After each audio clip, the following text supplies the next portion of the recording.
Marguerite, tu vas au courant. Bérénice, tu viens avec moi. Ça suffit. Stop.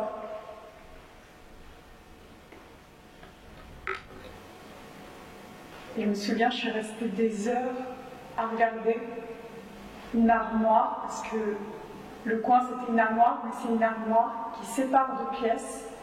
Et à chaque niveau d'armoire, en fait, il y a un trou, on voit la salle d'en face. Donc en fait, j'étais au coin contre un mur, mais c'était contre une salle. En fait, je voyais derrière le mur.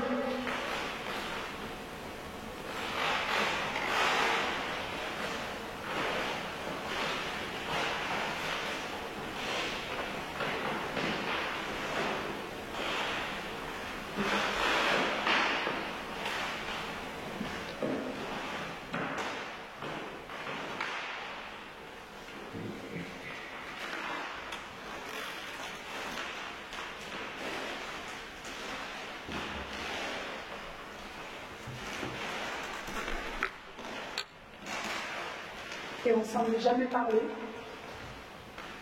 Avec ma soeur, je veux dire. Avec ma mère, c'est sûr que non. Et cette année, un jour, quand il y a eu des énormes crises, comme d'habitude chez nous, comme à Marseille,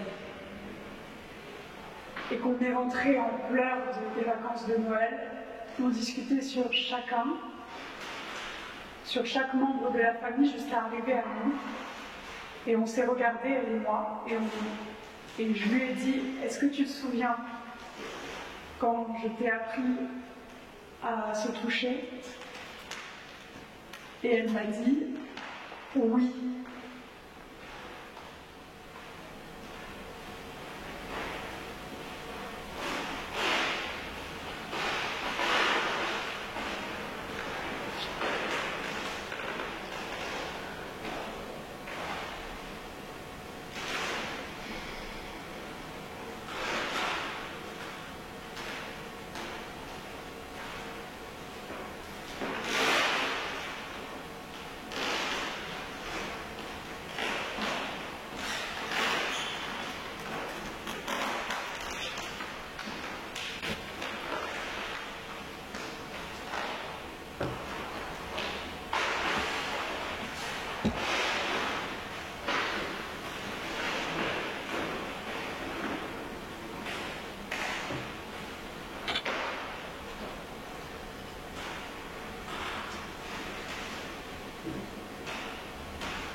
En fait, je ne comprends pas comment les êtres humains fonctionnent.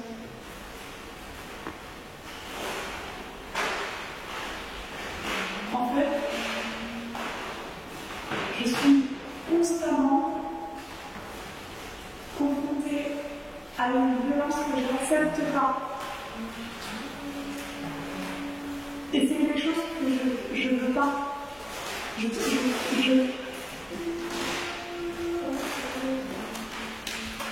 En fait, je ne les comprends pas. C'est comme si on m'avait mis quelque part sur terre et qu'on m'avait dit, voilà, là c'est ta place, mais moi je ne comprends pas.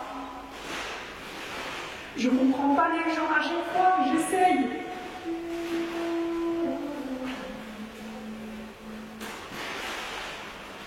À chaque fois que j'essaie d'ouvrir quelque chose, une brèche, avec quelqu'un, avec un endroit, avec une personne, et bien à chaque fois, je me retrouve dans une posture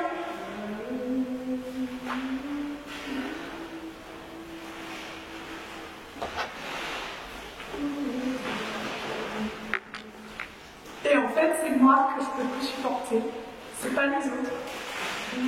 Alors quand je dis je déteste ma famille, je déteste les amis,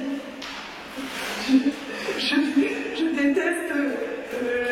déteste le décor, j'aime pas la vie, j'aime pas le style.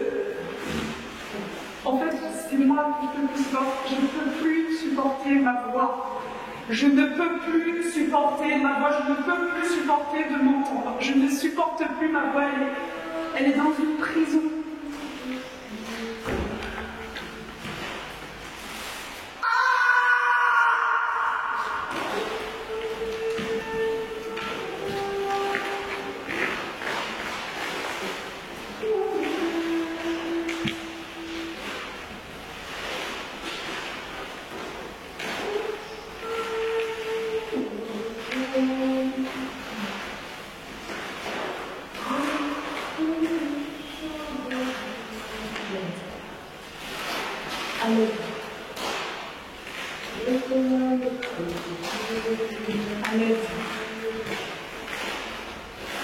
À l'aide.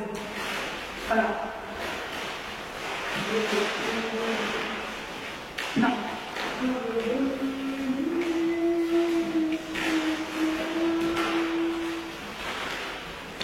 Je ne peux pas supporter mon visage, je ne peux pas supporter mon corps.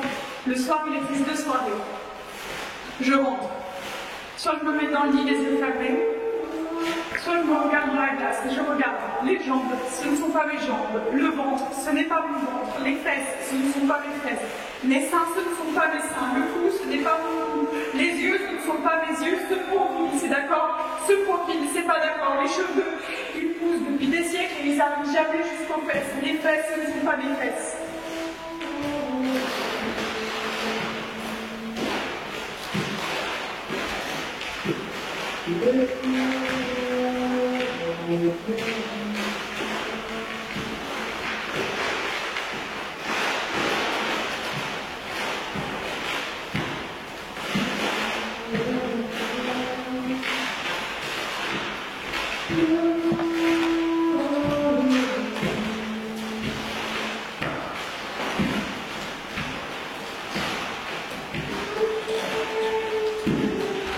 Les histoires, ce ne sont pas des histoires.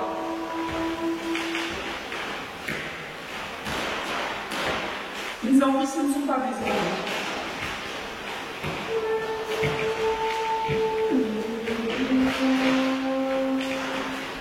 Et mes souvenirs, ce ne sont pas mes souvenirs.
Oui.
Parce que j'avais plein envie de finir mes pâtes.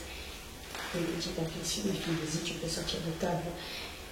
Et donc il me lève pour sortir de table. Et là, il y a mon beau-père actuel, qui est toujours mon beau-père aujourd'hui, ça fait 20 ans qu'il est avec ma mère. Il regarde ma mère droit dans les yeux et il lui dit, tu te fous de ma gueule. Et il se lève. Et il se lève. Et il se lève, en même temps que moi je me lève. Je pose mon assiette qui est de l'autre côté, côté cuisine. À peine je me retourne, que j'ai posé mon assiette, il me fout une espèce de revers dans la gueule, mais un truc phénoménal qui m'a retourné. Ma mère, folle, en furie, elle se lève, elle va vers lui et elle commence à le frapper. Et donc lui, il devient fou parce qu'à chaque fois, de toute façon, c'était la même chose. À chaque fois, lui, il devenait fou et ma mère devenait fou. Et ça sortait l'autre. Et donc là, moi j'étais toute petite. Je devais avoir 10 ans. Et en fait, on avait une espèce de colonne centrale dans la maison. Donc je commence à courir parce que mon père, il commence à me courir après. Donc moi, je flippe. Et donc,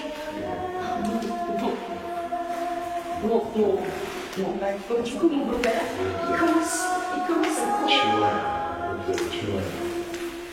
Mon beau-père, il commence à me courir après, autour de cette colonne. Autour de cette colonne.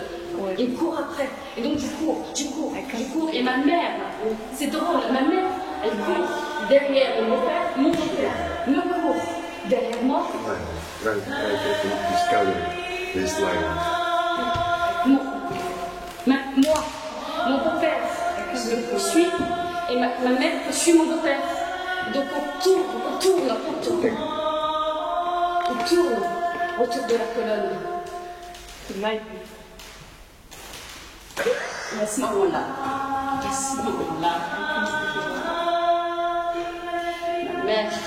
ma mère, elle attrape mon beau-père par le t-shirt et elle le déchire.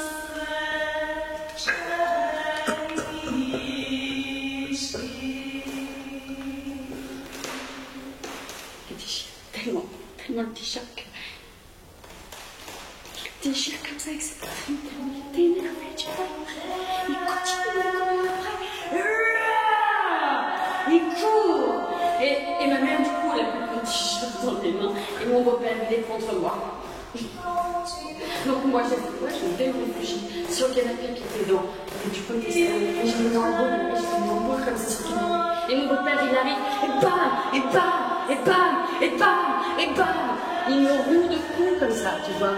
Et ma mère qui arrive en furie, imagine là, elle est blonde platine en furie, et elle l'attrape, elle fait. Et là, on avait une espèce de rideau qui était accroché au canapé, et il la pousse. Et c'était un rideau qui était cloué, tu vois. Et les clous, boum, dans ma mère. Donc moi, qu'est-ce que je fais? Et moi, je m'enfuis. Je m'enfuis dans ma chambre là-haut. Et je fais quoi? Parce que j'avais un fixe dans ma chambre. Et je vais appeler avec le fixe les flics. Don't give up. Et je vais appeler. Je prends le téléphone fixe. You don't receive reality. You don't receive. Et je prends le téléphone fixe et j'appelle les flics. Donc là, ils reçoivent ma voix au téléphone et je leur dis venez vite au je sais plus quelle adresse on était. Et donc. You don't receive. Try to understand how it's possible to receive. Et donc l'histoire continue. Et à un moment donné, mon père se retrouve en slip, ma mère complètement débraillée, et moi complètement apeurée. Les flics, bam, ils frappent à la porte. Mon père qui la ouvre en slip avec ma mère, et moi à côté, comme ça. C'est ici qu'on a appelé, qu'ils disent. Mon père dit non, et il me regarde moi parce qu'il savait très bien que c'était moi qui avais appelé. Il savait très bien que c'était moi qui avais appelé ma fille. Et ils sont quand même repartis. Et à partir de ce jour-là, quand je suis repartie dans ma chambre, j'ai dit à ma mère, je ne veux plus vivre avec vous. Je ne veux plus vivre avec vous. Et je suis partie chez ma grand-mère.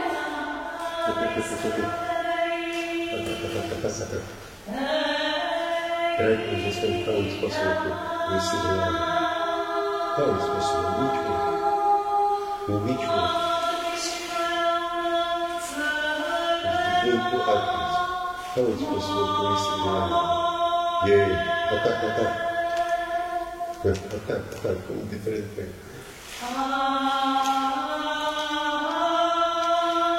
No.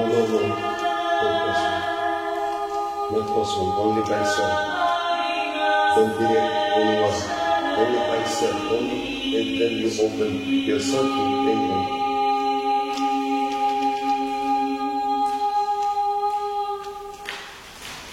Don't stop. Don't give up. Yeah.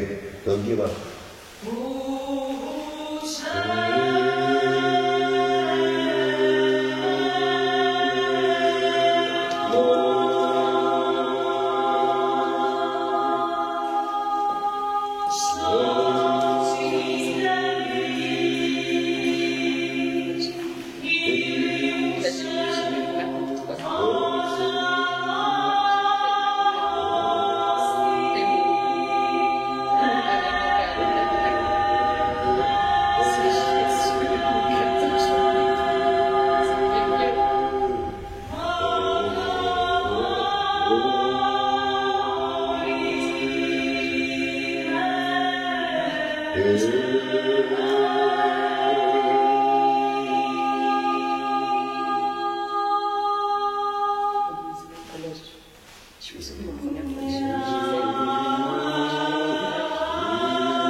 Fill your heaven.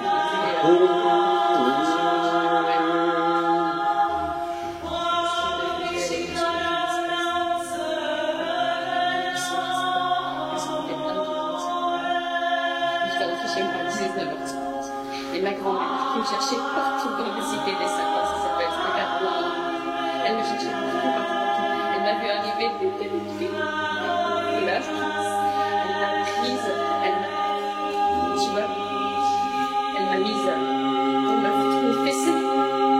Parce que les grand-mères, c'est des fessées.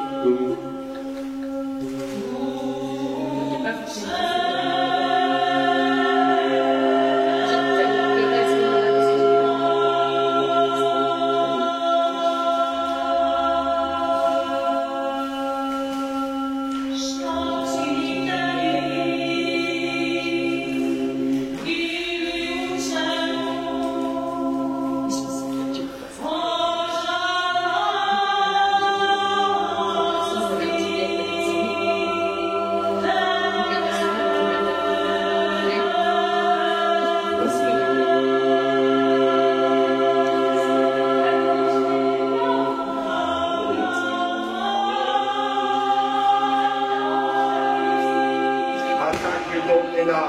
You don't enough, yeah, you don't enough. The yogi Bhagyan is like smoking on the what is this? The kingdom flows.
scared? Oui. With regret? Oui. J'ai vécu avec ma grand-mère. Et ma grand-mère, elle me racontait tous les soirs, parce qu'elle prenait une bouteille de whisky tous les soirs. À partir que quand son père est mort, elle a bu une bouteille de whisky à peu près tous les soirs. Et à chaque fois, tous les soirs, elle me racontait comment elle avait vécu quand elle avait 10 ans. Quand elle avait 10 ans, elle était mise sur le trottoir. Je me disais, ouais, maintenant que je suis une femme, je suis une artiste, donc je vais faire un documentaire sur ma mère pour régler des comptes. En tant qu'artiste, je dois faire un documentaire sur ma mère pour comprendre la profondeur des relations entre mère et fille. Parce que pour moi, c'était très, très, très important. J'ai fait un premier voyage en Haïti. J'avais acheté des... Et surtout, je voulais que ce soit un super mix. Donc quelque chose qui donne quelque chose de très noir et blanc, très profond, très beau, quoi. Et je rentre en Haïti, je filme, je suis très contente de ce que j'ai fait. Et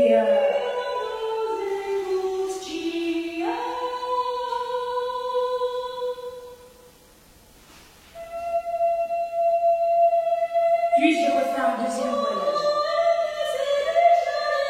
Et à cette époque, ma mère était déjà un peu malade.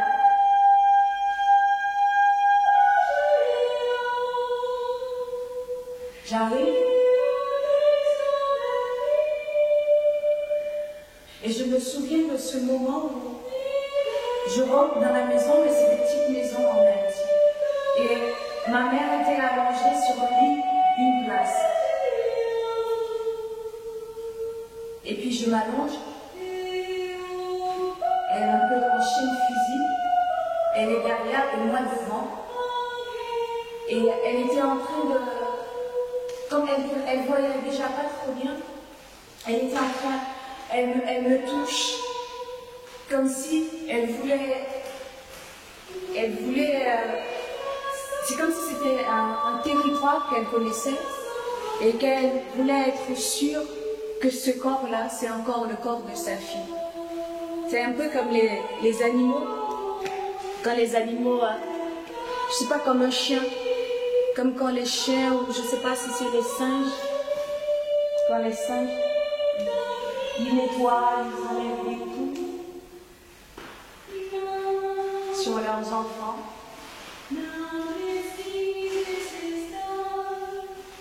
Ouais. Je disais que ma mère était allongée.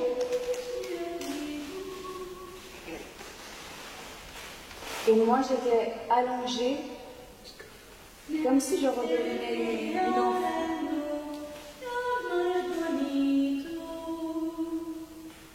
Il faut dire que quand je voulais faire ce documentaire, je voulais régler des comptes. Parce que j'ai toujours reproché à ma mère d'être une femme. Elle a été une femme très très forte. Mais je voulais, en fait, je lui reprochais d'être une mère. Ça veut dire de tout abandonner, juste pour elle, pour ses enfants. Et j'arrivais pas à comprendre ça. Dans ma tête, c'était vraiment inconcevable, quoi, de ne pas exister en tant que femme. Et j'arrive avec toute ma fierté. Donc là, je viens régler des comptes avec ma mère. Du genre, toute ta vie, je crache sur ta vie. Cette vie-là, cette vie de mère, je t'abandonne et je crache dessus. Et j'arrive avec toute ma fierté. Ouais, je vais faire un documentaire sur ma mère. Et j'ai eu cette image.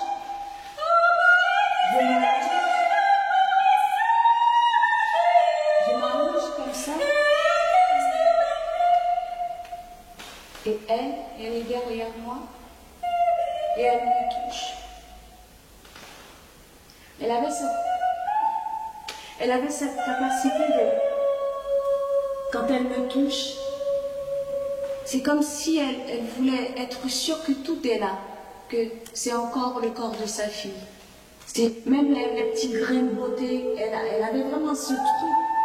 Personne ne me touche comme ma mère. Personne. J'ai jamais trouvé personne ne m'a touché comme ma mère. Et là, elle me dit, tu sais, Dadou, je t'aime beaucoup.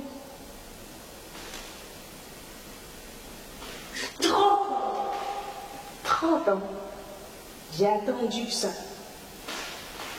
J'ai attendu d'entendre ça dans sa bouche. 30 ans. Et soudain, je me suis dit, mais t'es vraiment avec une merde.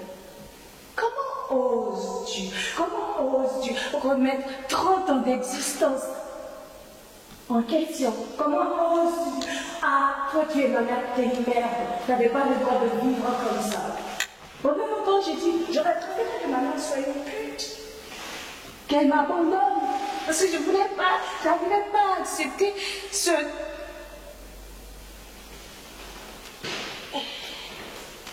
poids de douleur. En fait, toute ma vie, ma mère a été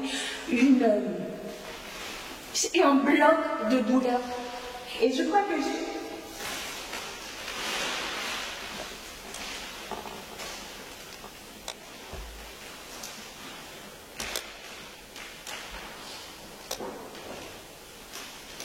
je crois que je l'ai porté toute ma vie sur le dos de ma mère, comme un big fardeau.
En fait, j'ai toujours su que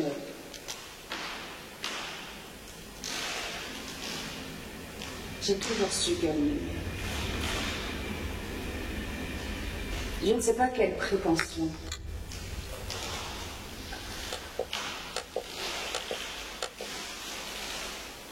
Bien sûr, dans cette société, dans ma société, là d'où je viens en Haïti, on ne part pas, on ne fait pas étalage de nos sentiments. On dit pas, ah, tu sais, je t'aime, je sens, non. Mais une mère, quand une mère aime sa fille, la fille, elle le sait. Mais j'ai complètement oublié ça, complètement. Je voulais l'entendre comme si le fait de l'entendre, ça allait changer quelque chose dans ma vie. Mais bien sûr, elle m'a tout donné. Tout ce que je suis, c'est elle. Je suis elle. Même dans ma fille, je la vois encore, ma mère.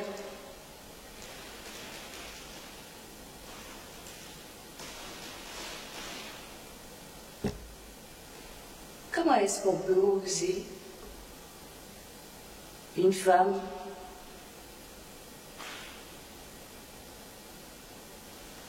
tu es jeune,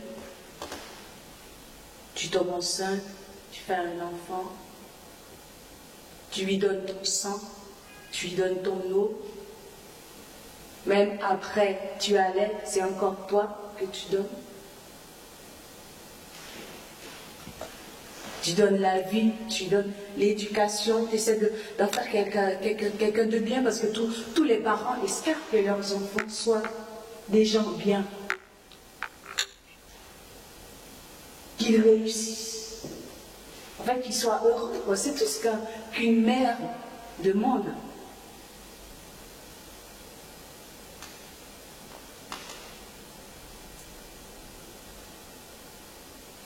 Et toi, tu arrives avec ton ego d'artiste. Et tu arrives, tu dis que tu vas remettre en question 50 ans de vie. Si elle s'est oubliée comme ça, si elle a oublié qu'elle était une femme, si elle a voulu être qu'une mère, mais de quel droit? De quel droit?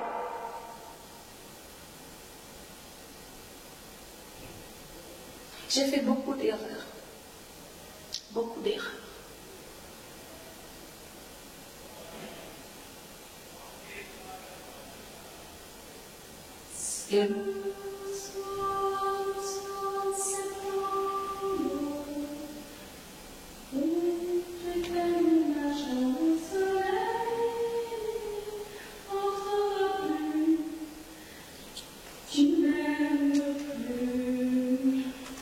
Et maintenant, avec ma fille, quand je la regarde,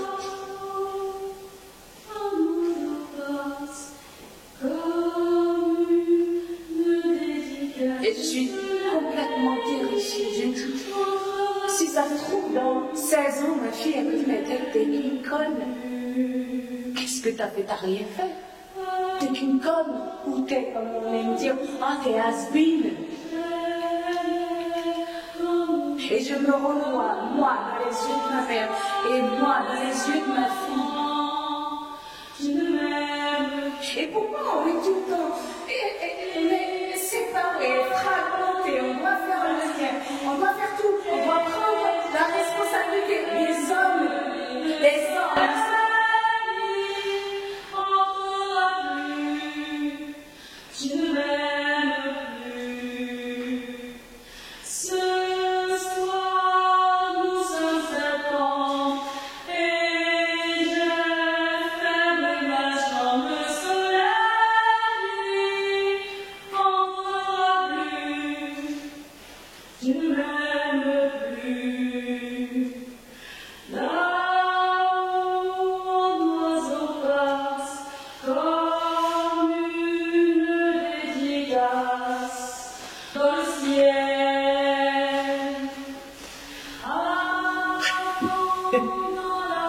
About something one can really miss. In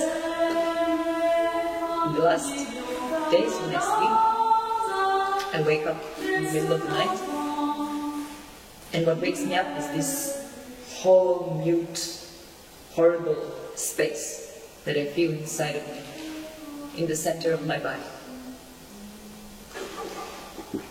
And it's so horrible, it wakes me up, and I cannot sleep, I cannot think, I cannot do anything. I can just stand and observe how the rest of my life is going to be a disaster.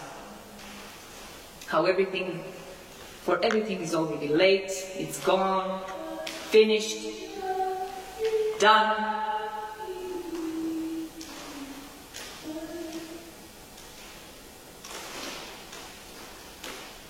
Nothing can be done.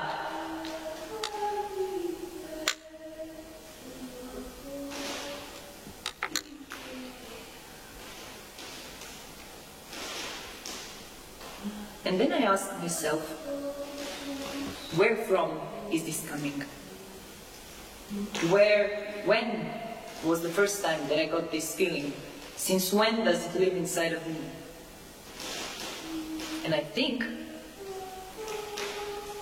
maybe it is because in the past it was an experience of death, or maybe it was a state similar to death. But is it important or not? But what? What? What is this fear? What it is?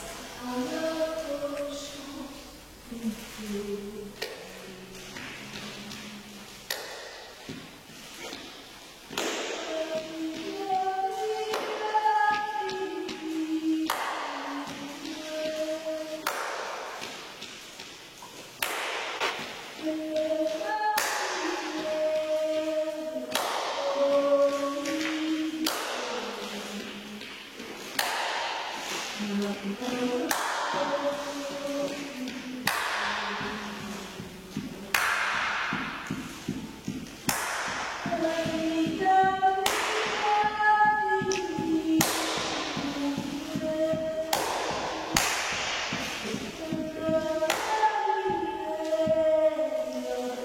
is this fear?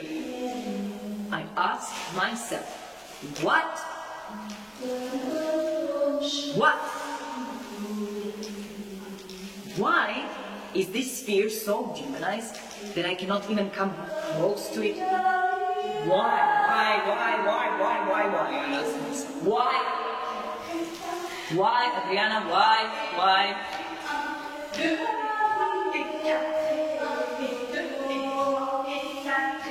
It's so scary. I don't know if there's 100 arms and legs and it's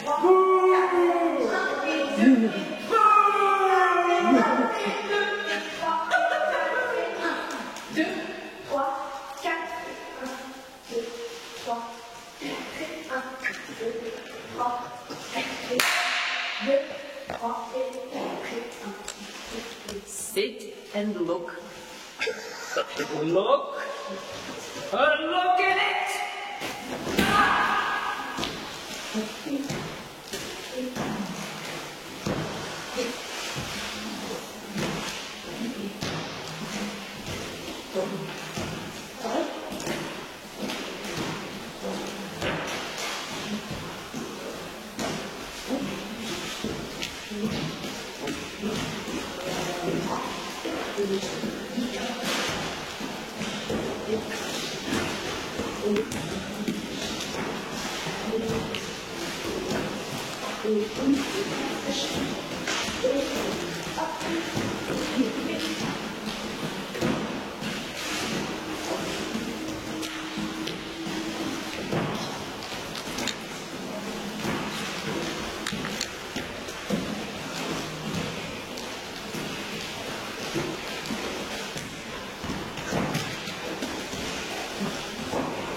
Mon père était un très beau mec,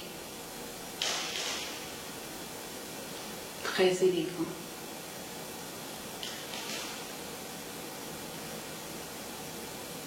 Il exerçait une sorte de fascination sur les gens.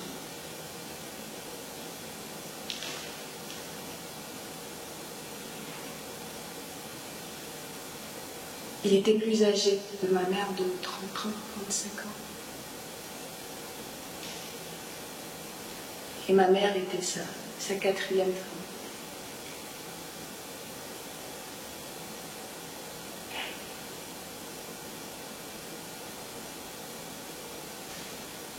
dans le système de mon père, c'est qu'il est avec une meuf, après il se met avec la copine de sa première meuf, et après il se met avec la copine de sa deuxième meuf, la copine de sa quatrième meuf. En fait, toutes les femmes que mon père a connues, elles ont été au moins des copines.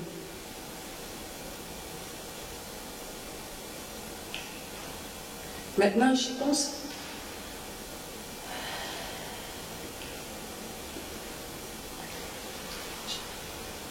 Je pense qu'il ne faisait pas. C'est comme si pour lui, il n'existait qu'une seule femme. Mon père. Ça, c'est après analyse. Et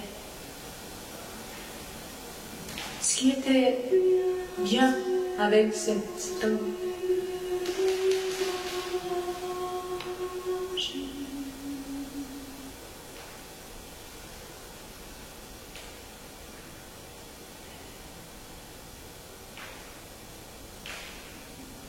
c'est que toutes les femmes l'adoraient.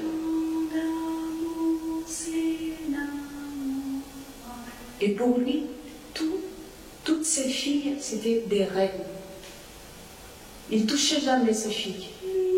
Il nous engueulait pas. Je sais pas, c'est comme s'il décelait une sorte d'intelligence féminine.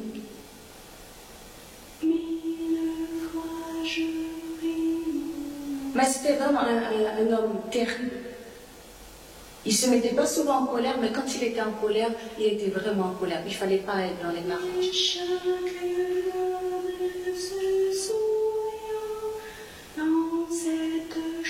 Comme pour toutes les filles, évidemment, mon père, c'était mon héros. C'était l'homme de ma vie.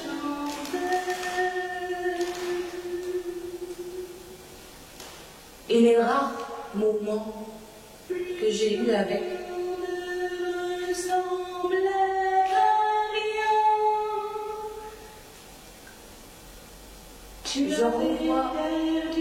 je revois encore ces petits moments passés. Ou quand il rentrait à la maison,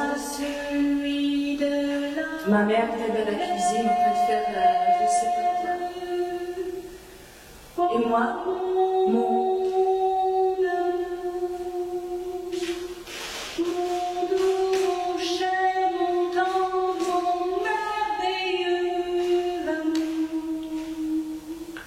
il s'asseyait devant la porte, sur une chaise, et moi, je m'asseyais dessus, sur lui, et je lui posais des questions. Papa, c'est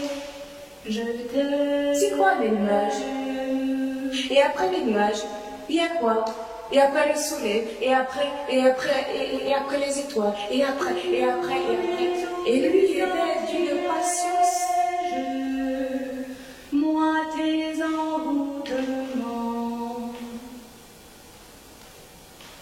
tu m'as gardé de piège en piège, je t'ai perdu de temps en temps. Bien sûr, et plus je grandissais, plus il fallait bien passer le temps. J'ai commencé à rien faire, le corps exulte. Finalement, il nous fallut bien du talent. Ce héros de ma vie sans être adulte. En fait, c'était un lâche. On ne pouvait pas compter sur lui. C'est pas quelqu'un sur lequel tu pouvais compter. Il a tout le temps été un parasite.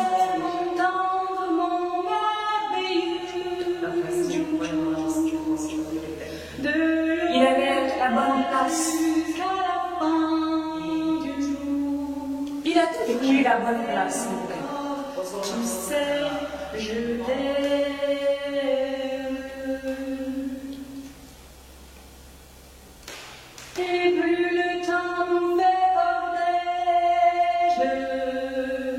et plus le temps nous fait tourment.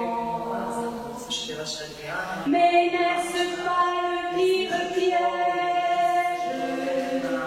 que d'être en paix pour des amants? J'ai tout le temps été en Bien sûr, tu pleures un peu tôt, je te fâche un peu plus grave, nous protégeons. J'étais sans pression, mon père. Maintenant, ma mère est morte.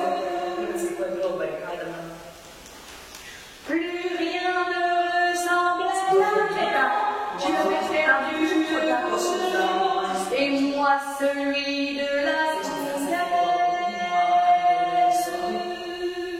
Oh mon amour, mon doux, mon cher, mon tendre, mon merveilleux amour, de l'aube claire jusqu'à la fin du jour. Je t'aime encore, tu sais, je t'aime.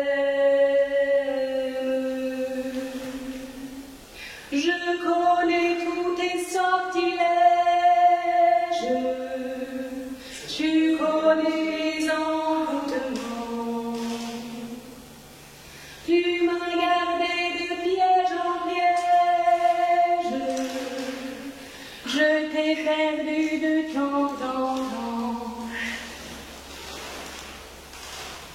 Bien sûr, tu pris quelques amants, il fallait bien passer le temps, il faut bien que le corps évolue. Finalement, il nous fallut bien du temps pour être mieux sans être abus. Oh, mon amour, mon doux, mon cher, mon tendre, mon merveilleux, de l'aube claire jusqu'à la fin. Je t'aime encore, tu sais, je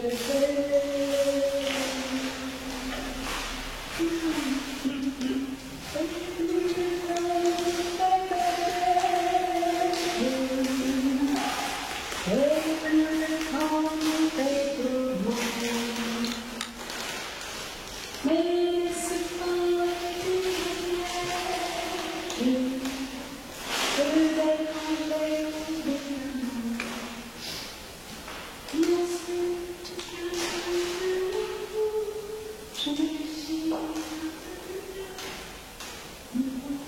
Nakon toga jednostavno za mene više nije postojao nitko važan. Nitko. Ni mama, ni učitelji. Ne možete da se rekli Bog, Isus. Ništa.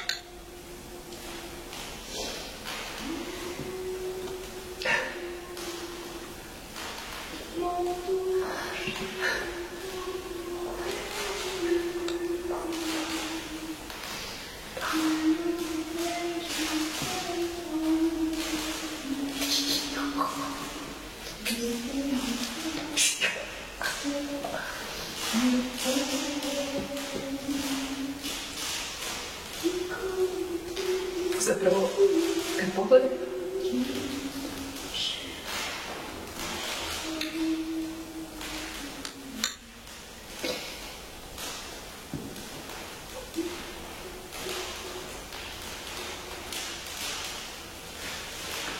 većinu svog života ja sam bila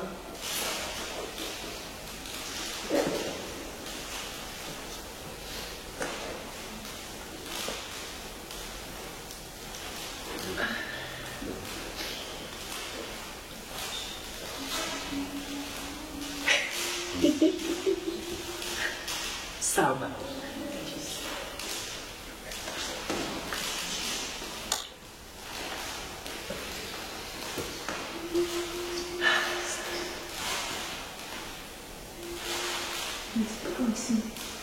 Sim.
Cominciamo a precedere adesso.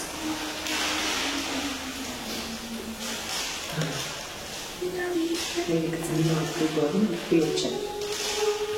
Vidjela sam informacije, kada bi se ničem nekako rečeno, nešto. Obiteljsko rečeno. Ja sam to odluč, tijelu, kako pišem muzuke.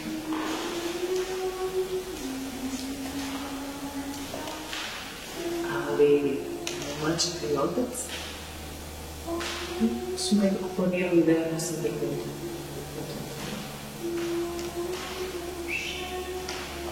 Ja sam tako silno željela tu suknju. Nisam se dala. Sjećate se, jer sam sebi rekao, neka ići će suknju. Ići će suknja i gotovo.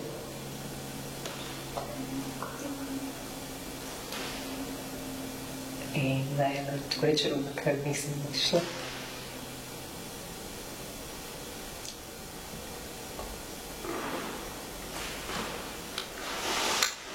I od tada, pa evo sve do nedavno, ja stvarno nisam nosila suknju.